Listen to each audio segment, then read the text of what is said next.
ચાલો બાળકો, આપણે વેગ વિરુદ્ધ સમયના આલેખના ઉપયોગો શીખ્યા. 4 મુદ્દાઓ એના હતા, એનું મેં તમને વર્ણન કીધું. હવે તમે આજે શીખવા જાવ છો એક નાનકડો મુદ્દો છે કે વેગ વિરુદ્ધ સમયના આલેખ નીચે ઘેરાયેલા પ્રદેશનું ક્ષેત્રફળ. આમ તો આગળ આવી ગયું છે, પણ એક અલગ આકૃતિ સાથે મારે તમને ટૂંકમાં એની સમજૂતી આપવાની છે.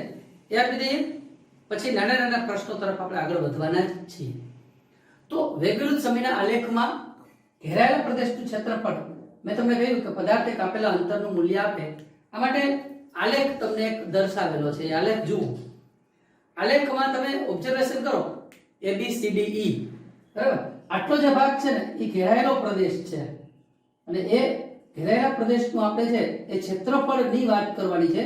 આ તમે જોશો A થી શરૂ કરી A B C અને D આટલો પ્રદેશ ઘેરાયેલો છે.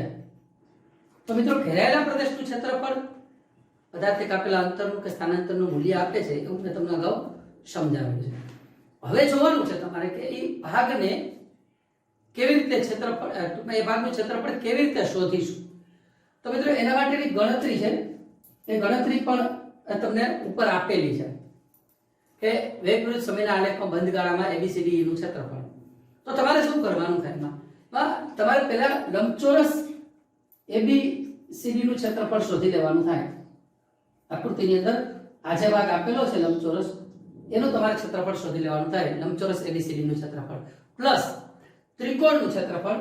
તો આટલો જે ભાગ આપેલો છે એ ત્રિકોણનું ક્ષેત્રફળ થાય, અને ત્રિકોણ ADE નું ક્ષેત્રફળ શોધી લેવાનું થાય. બસ. હવે લંબચોરસના ક્ષેત્રફળનું સૂત્ર તમને ખબર હોય, AB ગુણ્યા BC. આ લંબચોરસના ક્ષેત્રફળનું સૂત્ર થાય વત્તા ત્રિકોણનું ક્ષેત્રફળનું સૂત્ર 1/2 પાયો ગુણ્યા વેધ. 1/2 AD. AD એટલે તમે સમજી શકો છો A થી D સુધીનો આ ભાગ અપાયો થાય આ ત્રિકોણનો, બરાબર? અને આ જે છે એ ત્રિકોણ શું થાય? વેધ થાય. તો 1/2 AD ગુણ્યા D વેધ. આ બધી કિંમતો શોધી અને તમે આનો જવાબ મેળવી શકો છો. વાત ખાસ એ કરવાની છે કે આનો જે તમે જવાબ મેળવવાના છો એ જવાબ તમારી ગણતરી દ્વારા તમારે જાતે મેળવવાનો. કદાચ ન આવડે તો વાંધો નહીં, આનો દાખલો આવશે. આ તો વચ્ચે એક પોઈન્ટ આવતો હતો એટલે મેં આ મુદ્દો તમને કહી દીધો. હવે જ તમારે અહીંથી નાના નાના જે પ્રશ્નો સ્ટાર્ટ થાય છે એ પ્રશ્નો તમારે અહીંથી શીખતા જવાના રહેશે, બરાબર? તો આના પછીના પ્રશ્નો શું છે એ જોઈએ કે નિયમિત પ્રતિપ્રવેગી ગત માટેના વેગ વિરુદ્ધ સમયનો આલેખ દોરો. નાના નાના પ્રશ્નો છે, ખાલી આલેખ જ છે. આલેખ જોઈ લેવાનો છે, તમારા અગાઉ આવી ગયું છે કે નિયમિત પ્રતિપ્રવેગી ગતિનો આલેખ. આ બધા પ્રશ્નોત્તરના પ્રશ્નો છે, તો પ્રશ્નોત્તરના પ્રશ્નો તરીકે આલેખ તમને સામે આપેલો છે. તમે જોઈ લો, ઓબ્ઝર્વેશન કરો. વેગ વિરુદ્ધ સમયનો આલેખ છે. આલેખમાં ખાસ ઓબ્ઝર્વેશન એ કરવાનું થાય તમારે કે અહીં તમે જોશો તો આલેખની અંદર વેગ સતત ઘટતો જતો જોવા મળે છે. તો એનો પ્રતિપ્રવેગી ગતિ થાય છે એવો આલેખ થઈ ગયો કહેવાય. એટલે આપણો આ પ્રશ્ન કે મુદ્દો પૂરો થાય. આલેખ આવો થાય, તમારે એ ડ્રો કરવાનો થતો હોય છે આલેખ. ત્યાર પછીનો પ્રશ્ન છે અનિયમિત પ્રવેગી ગતિ માટેના વેગ વિરુદ્ધ સમયનો આલેખ દોરો. તો આપણે હવે ત્યાર પછીનો પ્રશ્ન જોવા જઈએ છીએ, અનિયમિત પ્રવેગી ગતિ માટે વેગ વિરુદ્ધ સમયનો આલેખ દોરો. તો તમે નીચે આપણે અગાઉ આવી ગયું છે, નીચે ડ્રો કરેલો છે, અને એની મેં સમજૂતી પણ અગાઉ આપી દીધી છે કે વેગ વિરુદ્ધ સમયનો આલેખ તમે આમાં જોવો છો, આમ આખો ચૂકો મળતો હોય, સતત વેગ બદલાતો રહેતો હોય, તો એ અનિયમિત પ્રવેગી ગતિ કહેવાય. એ આલેખ તમારે અહીંયા આવી જાય છે. હવે ત્યાર પછીની બાબત આપણે એ શીખવાની છે કે કોઈ પદાર્થ નિયમિત ગતિ કરે કે અનિયમિત ગતિ કરે એ માટે અંતર વિરુદ્ધ સમયના આલેખનો આકાર કેવો હોય. તો એક વસ્તુ તમે જાણો છો, નિયમિત ગતિ કરતો હોય તો ઉગમ બિંદુમાંથી પસાર થતી સુરેખા હોય. જો નીચે તમને આલેખ આપું, અનિયમિત ગતિ કરતો હોય તો અસ્તવ્યસ્ત હોય, બરાબર? ટૂંકમાં નિયમિત ગતિ માટે અંતર વિરુદ્ધ સમયનો આલેખ સુરેખા હોય છે, બરાબર? જે સમયની સાથે, બરાબર, એ ઢળતો હોય અને આલેખના ઢાળનું મૂલ્ય 0 અને અનંત ના હોય. આલેખ દોરીએ એ તમને દર્શાવેલો છે. આલેખ તમે જુઓ છો તો આ નિયમિત ગતિ માટેનો આલેખ થયો છે હમણાં, બરાબર? અને આ વાંકા ચૂકો જે ભાગ તમને જોવા મળે છે એ અનિયમિત ગતિ માટેનો આલેખ છે, એ સુરેખ હોતો નથી. એટલે આ નાના નાના પ્રશ્નો તરીકેના મુદ્દાઓ છે. ત્યાર પછીનો પ્રશ્ન એવો થશે કે કોઈ પદાર્થની ગતિની બાબતમાં આપણે શું કહી શકીએ અંતર વિરુદ્ધ સમયનો આલેખ જ્યારે સમયની અક્ષને સમાંતર મળતો હોય. મિત્રો, સમયની અક્ષને સમાંતર મળતો હોય તો આપણે એના માટે શું કહી શકીએ? અંતર વિરુદ્ધ સમયના આલેખ માટે શું કહી શકીએ? જુઓ આલેખ, બરાબર? આપણે અગાઉ આવી ગયું છે સ્થિર હોય. તમે જોજો, ઓબ્ઝર્વેશન કરજો કે અંતરવિરુદ્ધ સમયનો આલેખ બરાબર સમયની અક્ષને સમાંતર હોય તો કેવો હોય છે?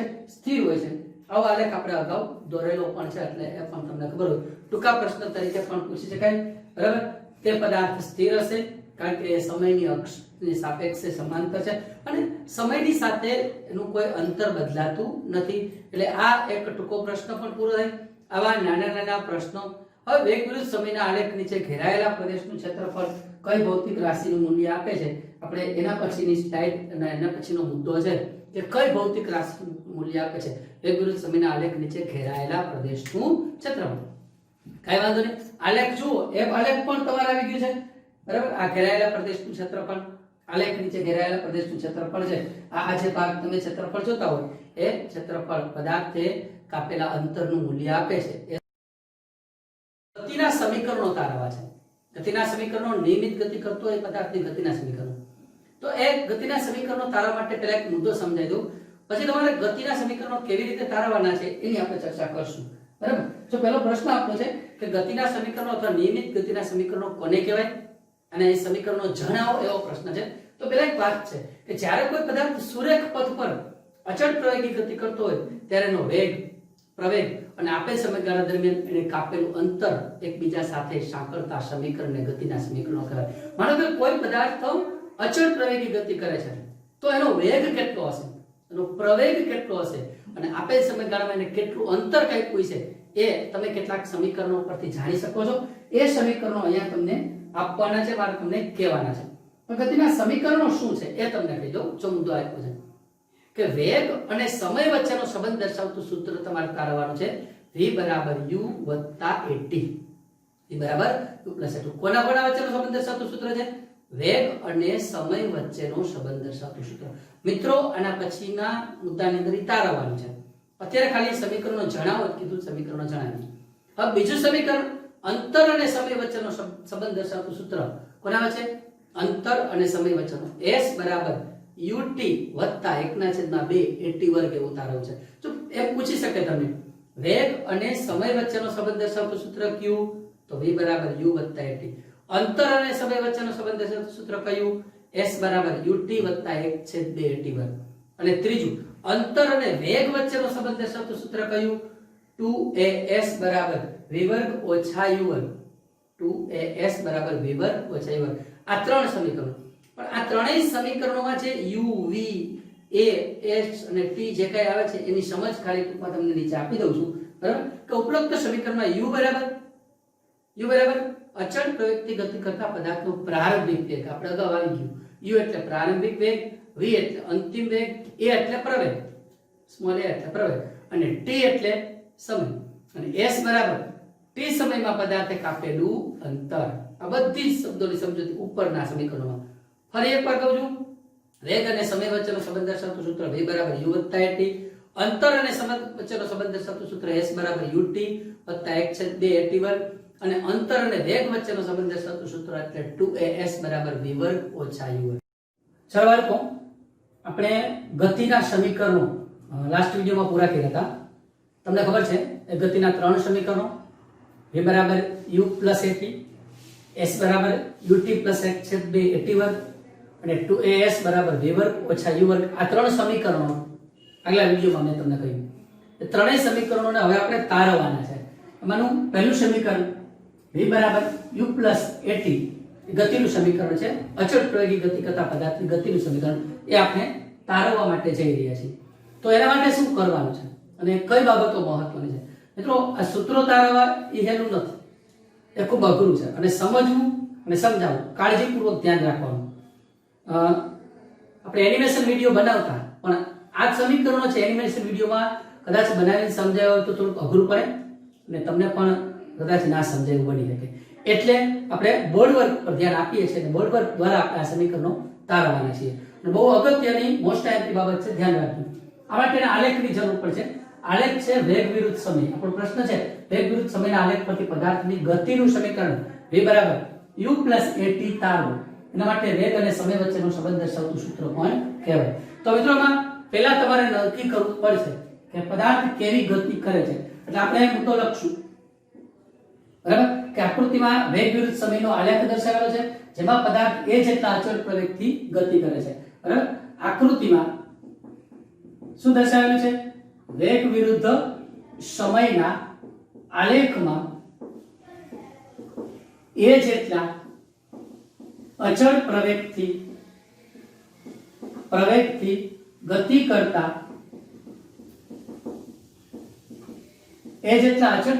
કરતા પદાર્થની આલેખ દોરેલો છે, એના પદાર્થનો આલેખ દોરેલો છે. ચલો બીજી વાત, આ પદાર્થનો પ્રારંભિક વેગ કેટલો? તમે આલેખમાં જુઓ, t બરાબર 0 સમયે આ O બિંદુ છે અને t બરાબર આ u a થી શરૂઆત કરે છે, O બિંદુ છે, પણ પદાર્થ અહીંથી ગતિની શરૂઆત કરે છે, આટલા વેગથી પદાર્થ ગતિની શરૂઆત કરે છે, એનો પ્રારંભિક વેગ u. આનો કે 20 પણ હોઈ શકે, 30 પણ હોઈ શકે, જેટલો આપણે લેવો હોય એટલો લઈ શકીએ છીએ. આ બધી સાંકેતિક રીતે દર્શાવેલી બાબતો છે. x અક્ષ પર સમય દર્શાવેલો છે અને y અક્ષ પર વેગ દર્શાવેલો છે. આલેખી રીતે. હવે એ જેટલા અચળ પ્રવેગથી ગતિ કરતો હોય, બરાબર, તો અહીં પદાર્થનો પ્રારંભિક વેગ કેટલો થશે? પ્રારંભિક વેગ u છે. ક્યાં છે? તો કે એ બિંદુ પાસે. કઈ જગ્યાએ? એ બિંદુએ. આ એ બિંદુએ એનો પ્રારંભિક વેગ કેટલો છે? u છે. હવે પદાર્થ ગતિ કરે છે t સમયમાં, પદાર્થનો અંતિમ વેગ v છે. v ક્યાં છે? b બિંદુએ. કઈ જગ્યાએ છે? b બિંદુએ. હવે અહીંથી પદાર્થે ગતિ કરી એ જેટલા પ્રવેગ અહીંયા પહોંચે છે, એટલે અહીંયા આપણા અંતિમ વેગ v, પણ અંતિમ વેગની અક્ષ ઉપર દર્શાવે એટલે અહીંયા v લખી શકાય, એમાં વાંધો નહીં. બરાબર. હવે ત્રીજી વાત, આ બંને બાબતો થઈ એટલે પદાર્થનો અંતિમ વેગ bc જેટલો થાય, એ બધી બાબતો થઈ. હવે શું કરવાનું છે? હવે ત્યારબાદ આવશે કે b માંથી આપણે લંબ દોરીએ. x અક્ષ ઉપર b માંથી એક લંબ દોર્યો, એક લંબ y અક્ષ ઉપર. b માંથી અનુક્રમે x અક્ષ અને y અક્ષ પર દોરેલા લંબ ક્યાં ક્યાં છે? BC અને BC છે અને BE છે, y અક્ષ ઉપર BE છે. બરાબર. હવે ત્રીજી વસ્તુ, સમયગાળો કેટલો છે? OC બરાબર t બરાબર t, એટલે OC બરાબર t જેટલો સમયગાળો છે. આટલી કિંમતો બાળકો તમને ખબર હોવી જોઈએ. અહીંયા કૌંસમાં એક બાબત લખી દઉં છું કે જરૂરી બાબતો છે, એનો ઉપયોગ વારંવાર આવશે. જો O થી A એટલે પ્રારંભિક વેગ, એને આપણે દર્શાવીશું u વડે. O થી C એટલે સમયગાળો t, પછી B થી C BC એટલે એ જે વસ્તુ આવે છે અંતિમ વેગ v. પણ આ ઉપરાંત હજી એક બાબત કહેવાય. હવે જોજો, સમજજો. આ ભાગ છે એ BD છે. શું છે આ ભાગ? BD. હવે BD એટલે પદાર્થના વેગમાં થતો ફેરફાર. u હતો, v થઈ ગયો. પદાર્થનો વેગ u હતો, કેટલો થઈ ગયો? v. એટલે BD બરાબર તમારે લખવું તો આવું લખી શકાય. જો જી બાળકો ખાસ સમજજો અને વ્યવસ્થિત વિચારજો કે આ BD બરાબર આટલો ભાગ મારે લખવો છે, વેગમાં થતો ફેરફાર. પણ આખો ભાગ કયો હતો? BC. હું તમને એમ કહું, આખો ભાગ BC છે, એમાંથી એક ટુકડો કાપી દો CD નો, તો મારા હાથમાં શું વધે? આ BD માંથી એક ટુકડો CD નો કાપી દો, મારા હાથમાં શું વધે? BD વધે ને. તો આપણે કહીએ કે BD બરાબર BC CD થાય. હવે કેટલીક કિંમતો આપણી પાસે છે, એ કિંમતો આપણે આની અંદર મૂકી દઈએ એટલે આપણને કંઈક મળશે. તો BD બરાબર BC એટલે મેં ઉપર તમને કીધું છે, જો v માઈનસ CD. આ CD છે એને સમાંતર લંબચોરસની રેખા કઈ છે? જોવો જી, આ છે OA, એટલે CD ની જગ્યાએ OA મૂકો અને OA બરાબર u થાય. કૌંસમાં કારણ લખ નાખવાનું કે CD બરાબર OA. એટલે તો BD બરાબર v u. મિત્રો ધ્યાનમાં રાખો, આ આપણું પહેલું સમીકરણ આવ્યું. આ સમીકરણનો ઉપયોગ આપણે આગળ ઉપર કરવાનો થશે. આગળ ઉપર શું છે એ હું શક્ય બને ને એટલે આ બાજુમાં લખું છું, એટલે તમને ખ્યાલ આવે. હવે મિત્રો પ્રવેગનું સૂત્ર તમને બધાને ખબર છે. પ્રવેગ એ બરાબર તમને બધાને ખબર હશે, વેગમાં થતો ફેરફાર છેદમાં લાગતો સમય. હવે જુઓ જોઈએ કે a બરાબર વેગમાં કેટલો ફેરફાર થાય છે? વેગમાં થતો ફેરફાર bd જેટલો છે. કેટલા જેટલો? કોના જેટલો છે? bd જેટલો છે. અને લાગતો સમય કોના જેટલો છે? oc જેટલો છે. હાલો, વેગમાં થતો ફેરફાર એટલે એટલો ભાગ bd અને આ ભાગ oc. આપણે એ લીધું સમીકરણ. પણ મેં તમને એવું સમજાવ્યું કે oc બરાબર શું થાય? અહીંયા oc બરાબર t થાય અને bd એમને રાખવાનું છે. તેથી a બરાબર bd ના છેદમાં t. તો મિત્રો આમાં bd ને સૂત્રનો કરતા બનાવો જોઈએ. bd બરાબર શું થઈ ગયું? at થયું. બીજું સ્ટેપ, બીજું સમીકરણ. હવે તમારે 1 અને 2 સમીકરણ સરખાવવાના છે. નથિંગ એલ્સ, બીજું કાંઈ કરવાનું થતું નથી. બરાબર? એ માટેની વિગત હું અહીંયા લખતો જાઉં છું કે સમીકરણ 1 અને 2 સરખાવતા.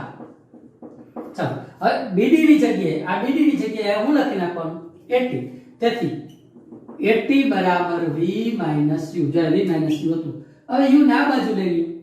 80 u બરાબર v. હવે v ને વ્યવસ્થિત ગોઠવો તો v બરાબર u 80. ફરીથી કહી દઉં કે v બરાબર u 80. બરાબર? એટલે આપણું લાસ્ટ છેલ્લું સમીકરણ આવી જાય u 80. છેલ્લું એટલે મૂળભૂત આપણે જે તારવું v બરાબર u 80.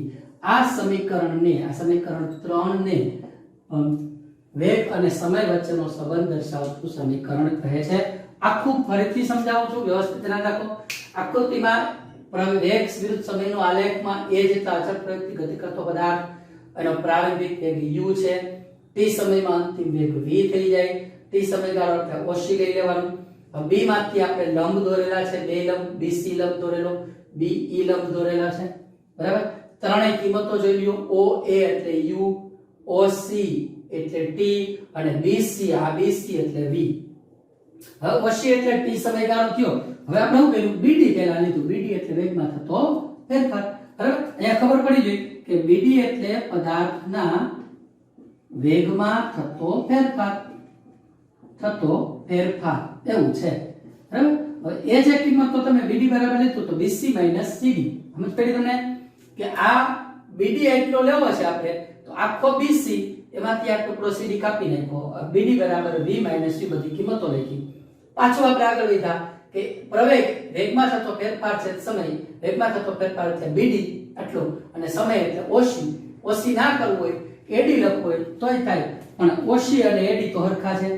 બરાબર? એટલે આપણે જે કિંમતો છે એ મૂકી દઈએ. બધી કિંમતો a બરાબર bd એમને, oc એટલે t, bd બરાબર 80. એ કિંમત bd ની કિંમત પાછી આમાં મૂકી દઈએ કે 80 બરાબર v u ને ગોઠવી નાખો. પહેલું સમીકરણ મળે. આવા 3 સમીકરણો આપણે તારવવાના આવે છે. ચલો તો તમારે બીજું સમીકરણ તારવવું છે. એ માટેની આકૃતિ આપેલી છે s બરાબર ut + 1/2 વર્ગ. આ જ આકૃતિ પરથી આ સ્થાન અને સમય વચ્ચેનો સંબંધ દર્શાવતું સૂત્ર તારવવું છે. હવે આના માટે ફરીથી ધારો કે a જેટલા અચળ પ્રવૃત્તિ પદાર્થ ગતિ કરે છે. હું તો પહેલો લખવાનો દર વખતે. હવે t સમયમાં આ પદાર્થે કાપેલું અંતર s જેટલું છે સમજો. કારણ કે આપણે અંતર એટલે કે સ્થાન અને સમયનો સંબંધ દર્શાવતું સૂત્ર છે. મિત્રો એક વાત મુદ્દો તમને ખબર હોવી જોઈએ કે આપેલા સમયગાળામાં આટલા સમયગાળામાં આ એક પ્રવૃત્તિ ગતિ કરતા પદાર્થે કાપેલું અંતર ઘેરાયેલા પ્રદેશના ક્ષેત્રફળ જેટલું છે. આટલો પ્રદેશ ઘેરાય. એક મુદ્દો હું લખી દઉં ને, એ ખાસ યાદ રાખજો. આપેલા સમયગાળામાં વેગ વિરુદ્ધ સમયના આલેખમાં ઘેરાયેલા પ્રદેશનું ક્ષેત્રફળ કોનું મૂલ્ય આપે? પદાર્થે કાપેલા અંતરનું મૂલ્ય આપે છે. કાપેલા અંતરનું મૂલ્ય આપે છે. આ વાત ખબર પડવી જોઈએ તો જ દાખલો સમજાય. તો મિત્રો એવું લખી શકાય, પદાર્થે કાપેલું અંતર બરાબર કેટલો પ્રદેશ ઘેરાણો? તો કે OABC ભાગ ઘેરાણો. OABC નું ક્ષેત્રફળ. પણ બાળકો ક્ષેત્રફળ કેવી રીતે શોધીશું? તો અનિયમિત આકૃતિ છે, સમલંબ ચતુષ્કોણ જેવી આકૃતિ છે. તો એના આપણે બે ટુકડા કરી નાખ્યા. એક કરી નાખ્યું લંબચોરસ, બીજું કરી નાખ્યું ત્રિકોણ. લંબચોરસ ને ત્રિકોણના ક્ષેત્રફળનો હું કરી નાખશું સરવાળો. તેથી કાપેલું અંતર s બરાબર આવું થાય બાળકો જોવો જી લંબચોરસ OA BC નું ક્ષેત્રફળ વત્તા શું થશે આકૃતિની અંદર આ ત્રિકોણનું ક્ષેત્રફળ ત્રિકોણ ABD નું ક્ષેત્રફળ થાય આવું સૂત્ર થાય પણ s બરાબર હાલ લંબચોરસના ક્ષેત્રફળમાં શું આવે લંબાઈ ગુણ્યા પહોળાઈ આ OA લંબાઈ પહોળાઈ OC OA ગુણ્યા OC વત્તા આ ત્રિકોણનું ક્ષેત્રફળ ABD ત્રિકોણના ક્ષેત્રફળનું સૂત્ર શું થાય 1/2 ગુણ્યા પાયો પાયો એટલે AD વેધ એટલે BD AD ગુણ્યા BD તો જો વ્યવસ્થિત તેથી s બરાબર OA બાળકો ખબર હોય જો OA એટલે પ્રારંભિક વેગ u મિત્રો આ OC એટલે t બરાબર t સમયગાળો એટલે એને t કહી દઈએ પ્લસ 1/2 AD જો OC જેટલો છે એટલું જ AD છે જો લંબચોરસની સામેની બાજુ એ પણ t થાય BD એટલે વેગમાં થતો ફેરફાર અંતિમ વેગ v હતો પ્રારંભિક વેગ u હતો અંતિમ વેગ v થયો છે તો v u પણ તમારે અગાઉ આવી ગયું v u બરાબર 80 થાય આગલા સમીકરણ પરથી અહીંયા લખી નાખીશ bd ની જગ્યાએ હું લખી નાખીશ 80 કૌંસમાં કારણ બરાબર કે આગળના સમીકરણ પરથી બરાબર કે હું લખવાનું આગળના સમીકરણ પરથી કે bd બરાબર 80 હું લખી નાખ્યું છે આપણે નિર્દેશ કરી દીધો ચલો હવે ગોઠવી દો s બરાબર u ગુણ્યા t એટલે ut પ્લસ 1/2 at અને t એટલે at નો વર્ગ આ સૂત્ર આપણે જે તારવેલું છે બરાબર એ અચળ પ્રવેગી ગતિનું બીજું સૂત્ર થયું કાઈ નથી પહેલેથી a જેટલા અચળ પ્રવેગ સાથે ગતિ કરતા પદાર્થે t સમયમાં કાપેલું અંતર s છે પણ વેગ વિરુદ્ધ સમયના આલેખમાં ઘેરાયેલા પ્રદેશમાં એટલો પ્રદેશ ઘેરાય છે એનું ક્ષેત્રફળ પદાર્થે કાપેલા અંતરનું મૂલ્ય આપે કાપેલું અંતર એટલે એટલા પ્રદેશનું ક્ષેત્રફળ એ ક્ષેત્રફળ બે રીતે શોધી શકાય આનો નાનો સરવાળો લંબચોરસનું ક્ષેત્રફળ ત્રિકોણનું ક્ષેત્રફળ લંબચોરસમાં લંબાઈ ગુણ્યા પહોળાઈ લંબાઈ એટલે OA પહોળાઈ એટલે OC ત્રિકોણના ક્ષેત્રફળમાં 1/2 ગુણ્યા પાયો એટલે AD વેધ એટલે BD બરાબર બધી કિંમતો મૂકી દઈ સૂત્ર મળી જાય છે બીજું પૂરું હવે ત્રીજું સૂત્ર તારે છે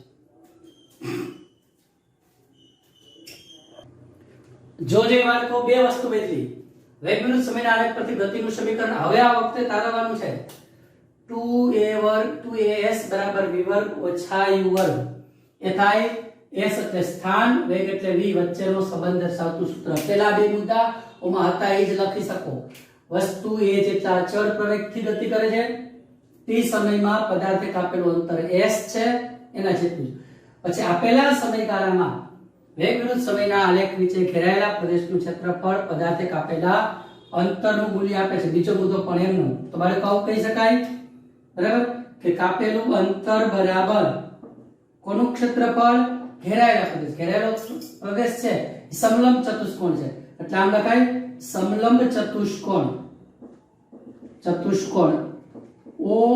OABC નું ક્ષેત્રફળ OABC નું ક્ષેત્રફળ કઈ વાંધો નહીં હવે s બરાબર મિત્રો ગણતરી આ આવડવી જોઈએ સમલંબ ચતુષ્કોણની ગણતરી આવડવી જોઈએ સમલંબ ચતુષ્કોણમાં એક લંબચોરસ છે અને એક ત્રિકોણ છે બરાબર એ રીતે આપણે ગયા દાખલામાં ગણતરી કરી પણ બીજી રીત છે સમલંબ ચતુષ્કોણના ક્ષેત્રફળમાં એવું થાય કે લંબાઈ આ બે લંબાઈ આ લંબાઈ અને આખી લંબાઈ BC એ બેનો સરવાળો કરી લેવાય છેદમાં બે મૂકી દેવાય એટલે એક બાજુની આપણને આટલા ભાગની લંબાઈ મળી જાય અને બીજી લંબાઈ થાય OC એટલે આવું થશે બાળકો ન સમજાતું તો સમજો OA વત્તા BC એટલે આ ભાગ અને આખો ભાગ એનું હું કરી નાખો અડધું એને ગુણ્યા OC એટલે આ OC રેડી ચાલો તો s બરાબર બધી કિંમતો તમારી પાસે છે અગાઉ કીધું OA એટલે u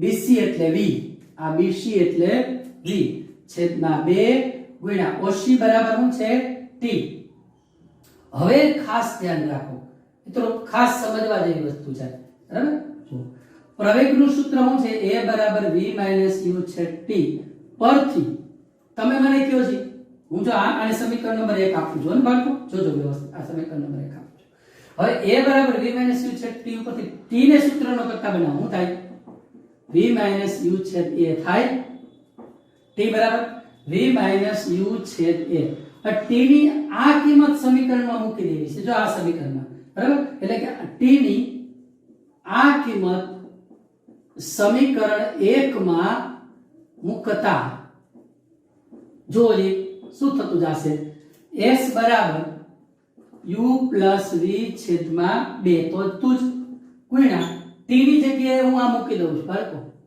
v minus u છેદમાં a તો અહીંયા તમે જુઓ v plus u v minus u આપણે એવું આવે x plus y x minus y તો એનું સાદુરૂપ તમે શું કહો x વર્ગ ઓછા y વર્ગ એવું કહો ને એમાં મેં v વત્તા u v ઓછા u એટલે શું થઈ જાય s બરાબર v વર્ગ ઓછા u વર્ગ 2 અને એનો ગુણાકાર 2a 2a ને આ બાજુ લઈ લો 2as બરાબર v વર્ગ ઓછા u વર્ગ આ જે 2a હતો યાની એ ગુણકમાં આવી ગયો આ સમીકરણ આપણને જે મળી ગયું છે બરાબર અચળ પ્રવેગી ગતિનું સમીકરણ જે મળ્યું છે એ સમીકરણ 2as બરાબર v વર્ગ ઓછા u વર્ગ કઈ નથી કર્યું ઘેરાયેલા પ્રદેશનું ક્ષેત્રફળ કાપેલા અંતરનું મૂલ્ય આપે કાપેલ અંતર એટલે સમલંબ ચતુષ્કોણ OABC નું ક્ષેત્રફળ સમલંબ ચતુષ્કોણના ક્ષેત્રફળનો નિયમ છે એક બાજુ અને બીજી આખી બાજુનો સરવાળો કરવાનો અને છેદમાં 2 એટલે OA + BC છેદમાં 2 એને ગુણ્યા OC OC એટલે T બધું જ આવી ગયું OA એટલે U BC એટલે V છેદ 2 અને T T ની કિંમત આમાંથી લીધી કેવા લીધી પ્રવેગના સૂત્ર T બરાબર V - U છેદ 2 એ કિંમત અહીંયા મૂકી દીધી તો V - U V + U તો V વર્ગ - U વર્ગ છેદમાં 2as બરાબર V વર્ગ - U આ સમીકરણો ખૂબ જ અગત્યના છે મહત્વના છે સમીકરણો પરથી દાખલા આવે છે પરીક્ષામાં સમીકરણો ખાસ પૂછાય એવા છે ખાસ વ્યવસ્થિત તૈયારી કરજો